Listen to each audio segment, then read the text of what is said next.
मैं हूं Subhashish Dutta, deputy editor जागरण new media के साथ, और आप देख रहे हैं जागरण डायलॉग्स। जैसा कि आप सब जानते हैं, होली का त्योहार नजदीक है और ऐसे में लाल पीले हरे रंगों के साथ खेलना तो लाजमी है। लेकिन इन रंगों में कई तरह के केमिकल्स भी होते हैं जो आपकी स्किन को नुकसान पहुंचा सकते हैं। आज के इस सेशन में हम बात करने वाले हैं होली के रंगों से त्वचा को होने वाले नुकसान और बचाव के तरीकों के बारे में। आज हमारे साथ एक खास मेहमान है जिनका मैं आपसे परिचय कराना चाहूंगा। We have with us Dr. Sachin Dhawan, Senior Consultant, Department of Dermatology, Fortis Memorial Research Institute, Gurugram. Sir, आपका बहुत बहुत स्वागत है। धन्यवाद धन्यवाद। Thanks for having me here. I am doctor Sachin Dhawan and I will be happy to answer any questions. कोई भी सवाल हमारे दर्शकों के हैं तो मैं बहुत ही खुशी से आंसर करूंगा। बताएं सर। बिल्कुल। समय को जाया ना करते हुए हम सवालों का सिलसिला शुरू करते हैं। सर, जैसा कि होली एक बहुत ही हमारे देश का एक बहुत पॉपुलर फेस्टिवल है और काफी धूमधाम से मनाया जाता है। लेकिन होली के बाद क्या है कि लोगों को कुछ स्किन प्रॉब्लम्स से जूझना पड़ता है। तो ऐसे कौन से स्किन प्रॉब्लम्स हैं जो कि अक्सर देखे जाते हैं? देखिए, सबसे कॉमन स्किन प्रॉब्लम जो है वो केमिकल एलर्जी होता है। जैसे आजकल केमिकल कलर्स यूज हो रहे हैं और क्वालिटी ऑफ कलर्स बहुत अच्छे नहीं है। कई बार चाइनीज मार्केट से कलर्स आते हैं, तो कुछ लोगों की स्किन जिनकी सेंसिटिव है वो रिएक्ट कर जाती है। इचिंग, रेडनेस, रैशेस, पिंपल्स हो जाते हैं। इसी तरह से कुछ लोगों को हेयर एलर्जीज हो जाती हैं कि बालों में कलर लगाते हैं, उसकी वजह से बाल रफ, ड्राई, रूखे हो जाते हैं, झुलस जाते हैं, जल जाते हैं। कुछ लोगों का डैंड्रफ एग्रीवेट हो जाता है केमिकल कलर्स की वजह से। इसके अलावा आंखों में इरिटेशन बहुत कॉमन है, स्पेशली आंखों के आसपास जो स्किन है वो बहुत पतली होती है। तो वहां पे क्योंकि लोग क्या करते हैं कि हाथ से लेके ऐसे पूरा मल देते हैं, तो आंखों के अंदर कलर जाने से आंखों में इरिटेशन होने के चांसेस भी होते हैं। नाखूनों की समस्या भी होती है कि नेल्स के अंदर कलर चला गया, तो वहां से नाखूनों का एक स्पेशल फीचर ये है कि वहां पे एक तरह से कैपिलरी ज्यादा होती है। हमारी स्किन के जो ब्लड वेसल्स हैं वो ज्यादा होती हैं, इस कारण से केमिकल कलर का एब्जॉर्प्शन वहां से ज्यादा हो जाता है। तो इसीलिए जो हम आगे बात करेंगे, खास करके नाखूनों के आसपास किस तरह से केयर करना है, प्रिकॉशन लेना है होली के डैमेज को प्रिवेंट करने के लिए, उसकी खास बात आगे हम चर्चा करेंगे इस बारे में। जी। सर, जैसा कि आपने बताया कि कुछ कुछ ऐसे कॉमन प्रॉब्लम्स हैं जो आप एज अ डॉक्टर बहुत फेस करते हैं, लोग आते हैं आपके पास इन प्रॉब्लम्स को लेकर के।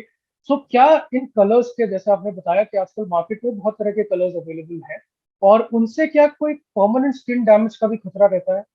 तो थोड़ा इसमें विस्तार से बताइए। परमानेंट स्किन डैमेज बहुत रेयर है बट पॉसिबल है। जैसे कुछ लोग होते हैं जिनको एक प्रॉब्लम होती है जिसको बोलते हैं कि केमिकल कॉन्टैक्ट डर्मेटाइटिस, कि अगर उनकी स्किन ज्यादा रिएक्टिव है और एक पर्टिकुलर केमिकल उस रिएक्शन को ट्रिगर कर देता है तो एक्जिमा फॉर्मेशन हो जाता है, और वो एक्जिमा जो है वो लंबे समय तक कंटिन्यू हो सकता है, इवन अगर आप कलर बाद में यूज ना भी करें तब भी। कुछ लोगों को कलर की डाई से टेम्पररी टैटू बन जाता है कि एलर्जी हुई और वहां पे काले रंग के पैचेस बन गए जो परमानेंट बन जाते हैं फिर। इसके अलावा कुछ लोगों को क्या होता है कि जैसे केमिकल कलर्स की वजह से रेयरली कैंसर्स वगैरह भी ऐसे दिखाया गया कि हो सकता है। जैसे कुछ केमिकल कलर्स के अंदर लेड होता है, क्रोमियम होता है, आयरन ऑक्साइड्स होते हैं।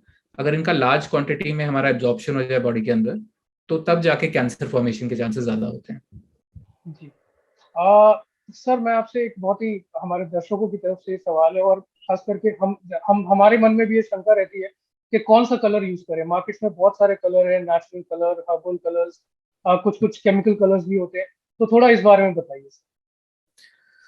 देखिए, बेस्ट तो रहता है कि जो नेचुरली मेड कलर्स हैं, टेसू के फूल से बने हुए कलर्स जो होते हैं वो है, या जैसे हल्दी से बना हुआ येलो कलर है, या कुछ एक नेचुरल डाइज हैं जिनसे बने हुए रेड कलर्स हैं। बट उनमें क्या होता है, कलर चॉइसेस बहुत ज्यादा नहीं होती हैं, तीन चार कलर जो होते हैं, और बहुत ट्रेंडी नहीं माने जाते वो, तो इस कारण से लोग केमिकल कलर यूज करते हैं।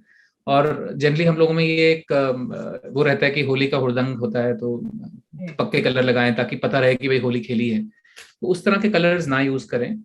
या तो फ्लावर से बने हुए कलर या नेचुरल हर्ब से बने हुए कलर, जैसे टर्मरिक है, हल्दी है, उसके बने हुए कलर वो हम यूज करें तो ज्यादा अच्छा रहेगा। इसके अलावा कुछ कलर्स हैं जो नेचुरल कहे जाते हैं बट उनके अंदर केमिकल डले होते हैं, तो मेक श्योर कि जहां से कलर लें कोई ऑथेंटिक प्लेस हो जहां पे कि नेचुरल के नाम पे आपको एक तरह से उल्लू नहीं बनाया जाए। हम्म, हम्म। सर, आपने जैसा पहले सवाल के आंसर में बताया कि नेल्स एक बहुत ही जरिया होता है बहुत बड़ा, जिससे कि कलर्स अब्सॉर्ब होते हैं। तो थोड़ा उस बारे में आप थोड़ा सा हमें विस्तार में बताइए सर कि क्या क्या इससे परेशानी हो सकती है। क्या होता है, जैसे हम अपना फेस का तो केयर कर लेते हैं, प्रिवेंशन के लिए हम लोग ऑयल लगा लेते हैं या क्रीम लगा लेते हैं, हेयर में ऑयल लगा लेते हैं, लेकिन नेल्स का केयर हम लोग नहीं करते। तो नेल्स के बीच में, जो नेल और स्किन के बीच में स्पेस होती है, उसको क्यूटिकल नाम की एक लेयर से सील करती है हमारी बॉडी, ताकि वहां पे अनवांटेड एलिमेंट्स, केमिकल्स एंटर नहीं करें वहां से। लेकिन जो लोग बहुत ज्यादा मैनिक्योर्स कराते हैं या केमिकल हैंड वॉशेस यूज करते हैं या सैनिटाइजर्स बहुत यूज करते हैं, उन लोगों की क्यूटिकल डैमेज हो जाती है। क्यूटिकल डैमेज की वजह से वो एक बैरियर हमारा टूट जाता है, जिस कारण से केमिकल कलर्स, चाहे होली के हों चाहे बाकी केमिकल्स हों, हार्मफुल केमिकल हैंड वॉशेस वाले, वो उसके थ्रू एंटर करके ब्लड वेसल्स के रिच एरिया जो हमारी स्किन के नीचे होता है, वहां से बॉडी में एब्जॉर्ब हो जाते हैं। तो अब कोई भी चीज अगर बॉडी में एब्जॉर्ब होगी, तो चांसेस हैं कि वो हमें डैमेज करे, हमें नुकसान करे, क्योंकि लार्ज क्वांटिटी में एब्जॉर्ब होने के चांसेस ज्यादा होते हैं। तो वहां पे खासकर होली के समय केयर ये करना है कि कोई ट्रांसपेरेंट नेल वार्निश लगा के रखें, पहली ओके। बात। दूसरी बात की एटलीस्ट होली से हफ्ता 10 दिन 15 दिन पहले कोई हैंड के कॉस्मेटिक प्रोसीजर लाइक मैनिक्योर वगैरह नहीं कराएं, ताकि क्यूटिकल आपकी हटे नहीं, वो नेचुरल सील 10-15 दिनों में फिर से बन जाती है मैनिक्योर कराने के बाद। तीसरी बात की वैसलीन पेट्रोलियम जेली या कोई भी और पेट्रोलियम जेली को नेल्स के आसपास वाले एरिया में अच्छे से लगा के रखें, जैसे हम फेस पे क्रीम या हेयर में ऑयल लगाते हैं अपने होली के समय प्रोटेक्शन के लिए, तो वो लगा के रखें। इसकी मदद से आप इस होने वाले डैमेज से बच सकते हैं। बिल्कुल। सर मेरा अगला सवाल आपसे ये है कि एक कॉमन मिथ कह लीजिए या लोगों में एक शंका रहती है कि जिनकी स्किन ड्राई है वो थोड़े ज्यादा प्रोन रहते हैं इन समस्याओं से, और थोड़ा ये भी बताइएगा जिनकी सेंसिटिव स्किन है उनको क्या खास ख्याल रखने चाहिए। तो सेंसिटिव स्किन के बारे में ये बात सही आप कह रहे हैं कि सेंसिटिव स्किन, नंबर ऑफ लोग जिनकी सेंसिटिव स्किन है वो बहुत बढ़ गई है। उसके कारण बहुत हैं, क्योंकि मार्केट में बहुत सारे केमिकल वाले moisturisers, face washes, serums, anti ageing creams available हैं। उन क्रीम से क्या होता है कि स्किन या तो उतरती रहती है, कुछ लोग फेयर होना चाहते हैं, कुछ लोग चाहते हैं कि ब्लेमिशेस कम हो जाएं, तो स्किन के उतरने से स्किन पतली हो जाती है। कई लोग केमिकल प्रोसीजर्स कराते हैं, जैसे केमिकल पील्स हैं या लेजर्स हैं, अगर वो सही तरीके से नहीं करे जाएं या उसका केयर नहीं लिया जाए, तो उससे भी स्किन हमारी सेंसिटिव हो जाती है। और जिनकी स्किन सेंसिटिव होती है उन लोगों के होली के कलर के रिएक्शन होने के चांसेस ज्यादा हैं। कई लोग ऐसे होते हैं जो कि धूप से और हीट से भी रिएक्ट करते हैं। तो होली क्योंकि अक्सर बाहर ही खेली जाती है, आप धूप के अंदर हैं, इस समय तक वेदर चेंज हो जाता है, गर्मी शुरू हो जाती है, आप 6-7 घंटे धूप में रहते हैं, तो उससे कई लोगों को केमिकल सनबर्न भी हो जाते हैं। जिन लोगों को ये स्किन सेंसिटिव है, केमिकल्स के अलावा सनबर्न भी होने के चांसेस होते हैं उनको। जी पे। जी, मेरा तो मेरा ये इनफैक्ट। इंश्योर करें कि जब होली खेलें तो सनस्क्रीन जरूर लगाएं उस समय। जी सर, इसी चीज पे हम आगे भी चर्चा थोड़ा करेंगे।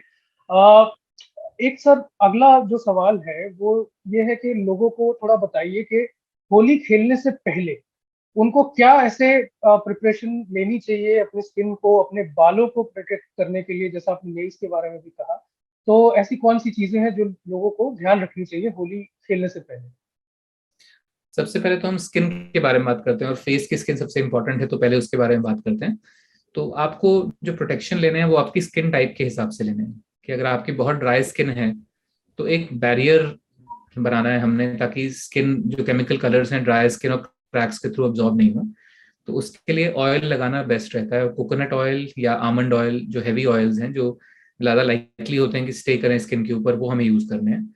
बेबी ऑयल या कोई ऐसे आमंड, जो बहुत सारे केमिकल बेस्ड ऑयल होते हैं, वो हमें नहीं यूज करने, बिकॉज उन ऑयल से ही एलर्जी हो जाती है। तो कोल्ड प्रेस्ड ऑयल बोलते हैं या नेचुरल जी। ऑयल्स बोलते हैं, जिसमें प्रिजर्वेटिव्स नहीं है, वो हमें यूज करने हैं उस समय। और कोकोनट और आमंड बेस्ट हैं इसके लिए। लेकिन एट द सेम टाइम अगर आपकी स्किन पिंपल प्रोन है, कि आपको एक्ने हो जाते हैं, पिंपल्स हो जाते हैं, तो आप ऑयल नहीं लगा सकते उस समय।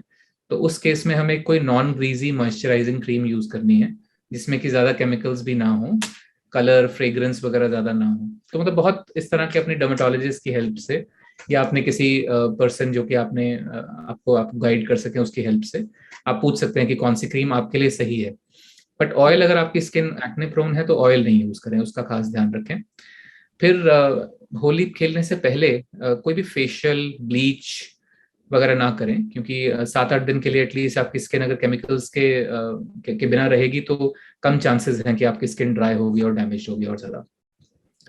इसके अलावा मान लीजिए जैसे मेल्स हैं शेव करते हैं, तो 1 या 2 दिन ना शेव करें, वो भी एक बैरियर की तरह काम करता है। अगर आप फ्रेशली शेव करके होली खेलने चले जाएंगे तो चांसेस ज्यादा है कि आपको एलर्जीज और रिएक्शंस होंगे। तो ये केयर तो आपको फेस की स्किन का करना है। अब बालों के बारे में बात करते हैं, तो बालों में जिन लोगों का स्कैल्प बाल ऑलरेडी ऑयली हैं उनका तो नेचुरली प्रोटेक्शन रहता ही है, बट जिनके बाल ड्राई हैं या जिनको डैंड्रफ है उनको केयर ज्यादा करना है। जिनके ड्राई बाल हैं उनको ऑयल लगाना है। अगेन आमंड और कोकोनट ऑयल बेस्ट रहेंगे, वो आप यूज कर सकते हैं। इसके अलावा अगर आपको डैंड्रफ है तो कोई डैंड्रफ शैम्पू सोल्यूशन यूज करें, बिकॉज डैंड्रफ में ऑलरेडी स्कैल्प इची होता है, और जो वाटर बेस्ड केमिकल कलर्स हैं उससे वो इचिंग और ज्यादा बढ़ जाती है, उसका आप ध्यान रखें। बॉडी की स्किन का ये ध्यान रखना है कि सनस्क्रीन जरूर लगाएं, क्योंकि हम लोग नॉर्मली टी शर्ट या कोई शॉर्ट स्लीव कपड़े पहनते हैं होली खेलते समय। आर्म्स पे अगर आप सनस्क्रीन नहीं लगाएंगे तो आर्म्स के ऊपर सनबर्न होने के चांसेस हैं। बेस्ट रहता है कि कॉटन के थिक कवर्ड क्लोथिंग पहन के खेलें होली, जहाँ पे कि आपके पूरे आर्म्स पूरे लेग्स अगर आपके कवर्ड हैं तो उससे 2 फायदे होंगे। एक तो सन से बचाव रहेगा, दूसरा आपको डायरेक्ट कलर वगैरह उतने नहीं लगेंगे जितने कि अगर आप बिना बिना कुछ कवरिंग कपड़े पहने आप तो अगर खेल रहे हैं तो जो डैमेज होगा वो ज्यादा होगा उसमें। तो ये केयर हमें करना है। थैंक यू सर, आपने बहुत अच्छे से बताया कि होली खेलने से पहले हमें किन किन चीजों का ध्यान रखना चाहिए। मैं इससे मिलता जुलता मेरा सवाल ये है कि होली खेलने के बाद भी कुछ कुछ बहुत सी चीजें हैं जो कि हम कर सकते हैं जिससे कि प्रॉब्लम्स आगे ना बढ़े, अगर कुछ प्रॉब्लम्स आई भी है तो उस बारे में थोड़ा बताइए सर। होली खेलने के बाद जो सबसे हम बड़ी गलती करते हैं वो ये करते हैं कि जल्दी से जल्दी हम चाहते हैं कि भाई कलर उतर जाए, तो कोई भी स्ट्रॉन्ग सोप, डिटर्जेंट, हम्म, विम बार, रिन बार ये सब यूज कर लेते हैं। तो वो हम्म, हमें नहीं करना है। फर्स्ट एंड फॉरमोस्ट कब कलर रिमूव करना है, कई लोग क्या करते हैं होली खेलने के बाद सो जाते हैं, शाम को कलर रिमूव करते हैं, वो नहीं करना है। एज सुन एज पॉसिबल, जैसे ही आपका होली का फेस्टिवल खत्म हो, जैसे ही आप घर में आए, मेक श्योर कि आप उस समय उसे कलर को क्लीन कर लें। हम्म, तो कलर क्लीन करने के लिए क्या यूज करेंगे? एक तो सबसे पहले हमें कलर को सॉफ्ट करना है ताकि वो निकल सके। तो थोड़ा सा ऑयल और थोड़ा सा कर्ड, इन दोनों के मिक्सचर को मिला के, जैसे कोकोनट ऑयल और कर्ड का हाफ एंड हाफ मिक्सचर लगा के अपनी स्किन पे अपने बालों में लगा के छोड़ दें 10-15 मिनट के लिए। हम्म, तो ऑयल से जो ऑयल सॉल्युबल कलर्स हैं वॉश ऑफ करते हैं, धोते हैं, तो अपने आप से कुछ हद कलर निकल जाएगा। दूसरी बात, कोई भी सोप फ्री फेस वॉश जब मैं कर लूँ, उससे दिन में चाहे 2 या 3 बार वॉश करें। ऐसा नहीं कि एक बार में ही हमें सारा कलर निकालना है, आप 2-3 घंटे बाद दोबारा वॉश कर लीजिए। बट स्ट्रॉन्ग हैंड सोप्स और फेस वॉशेज और शैम्पूज हमें नहीं यूज करना है। That is what is to be taken care of. फिर क्या करते हैं कि स्किन ड्राई तो हो ही जाती है केमिकल कलर से और वॉश करने से, मोस्ट मेक श्योर कि आप कोई लाइट सा मॉइस्चराइजर धोने के बाद जरूर लगाएं। हम्म, और क्योंकि हमारी स्किन ऑलरेडी केमिकल से सेंसिटिव हुई है, तो होली के बाकी दिन फिर धूप में कम जाएं, और अगले 2-3 दिन भी ध्यान रखें कि धूप में कम जाएं। अगर हम जैसे स्किन सेंसिटिव है, कुछ लोग स्विमिंग करते हैं, कुछ लोग स्पोर्ट्स करते हैं, तो अगले 2-3 दिन थोड़ा सा स्विमिंग और स्वेटी एक्टिविटीज को अवॉइड करें। स्पोर्ट्स या जिम को 2-3 दिन मत जाएं, क्योंकि अगर आपकी स्किन ऑलरेडी इरिटेट हो चुकी है तो पसीने से और इरिटेट हो जाएगी, या हम्म, जो स्विमिंग पूल का वाटर है उससे और इरिटेट हो जाएगी। तो ये केयर आप आफ्टर प्रोसीजर, आफ्टर होली करें। और जो आपके नेल्स के लिए जो आपने वार्निश लगाया है, ट्रांसपेरेंट नेल पेंट लगाया है, उसको भी अच्छे से नेल पॉलिश रिमूवर से जेंटली रिमूव कर दें। और नेल्स के आसपास भी ऑयल या वैजलीन या कोई अच्छा मॉइस्चराइजर यूज करें। जी बिल्कुल। तो मतलब जरूरी नहीं है कि कलर एक ही बार में छूट जाए, थोड़ा टाइम भी लग सकता है, तो उस चीज का खास खास ध्यान रखें। और सर मेरा अगला सवाल ये है कि हम लोग नॉर्मली पेट्रोलियम जेली यूज करते हैं, काफी हद में लगा के जाते हैं जिससे कि एक लेयर बन जाए। तो क्या पेट्रोलियम जेली के अलावा भी कुछ और ऑप्शंस हैं? कुछ लोग तेल लगा लेते हैं, बट जैसा कि आपने कहा कि तेल से लोगों को स्किन में और इश्यूज हो सकते हैं, तो थोड़ा इस बारे में बताइए सर। हाँ जी, अगर आपका स्किन पिंपल प्रोन है, आपको मुहासे हो जाते हैं, तो फिर डेफिनेटली तेल नहीं लगाना चाहिए हमें। In case even petroleum jelly भी चेहरे पे नहीं लगानी चाहिए। फिर हम्म, हमें कोई नॉर्मल मॉइस्चराइजर जो ऑयल फ्री है वो उसका एक थिक लेयर लगा लें तो ठीक रहेगा। क्योंकि तेल से भी और पेट्रोलियम जेली से भी हमारे पोर्स ब्लॉक हो जाएंगे, जो हमारे छिद्र हैं स्किन के वो ब्लॉक हो जाएंगे और उस कारण से पिंपल्स बढ़ जाएंगे। हम्म, तो ये आप कर सकते हैं। और इसके बाद जैसे मैंने बताया कि जिन लोगों की स्किन जो है वो ज़्यादा ड्राई है या सेंसिटिव है, वो लोग ऑयल लगा लें। ऑयल पेट्रोलियम जेली से भी बढ़िया है, क्योंकि ये एक नेचुरल प्रोडक्ट है। चांसेस ऑफ इरिटेशन लीस्ट रहेंगे इसके ऑयल के। पेट्रोलियम जेली अगर लगाते हैं तो मेक श्योर कि जैसे ही होली खत्म हो उसे क्लीन अच्छे से कर लें, ताकि आपकी स्किन पे लंबे समय तक वो नहीं लगी रहे। हम्म, जी। सर, अगला मेरा सवाल ये है, आपने ऑलरेडी थोड़ा बताया है इस बारे में कि बाहर क्योंकि सन का एक्सपोजर बहुत ज्यादा होता है होली के टाइम पे, और जैसा कि हमने देखा है कि मौसम बदल गया है, सूरज का तापमान बहुत ज्यादा बढ़ गया है। सो उस केस में आपने कहा कि सनस्क्रीन लोशन लोग लगा सकते हैं।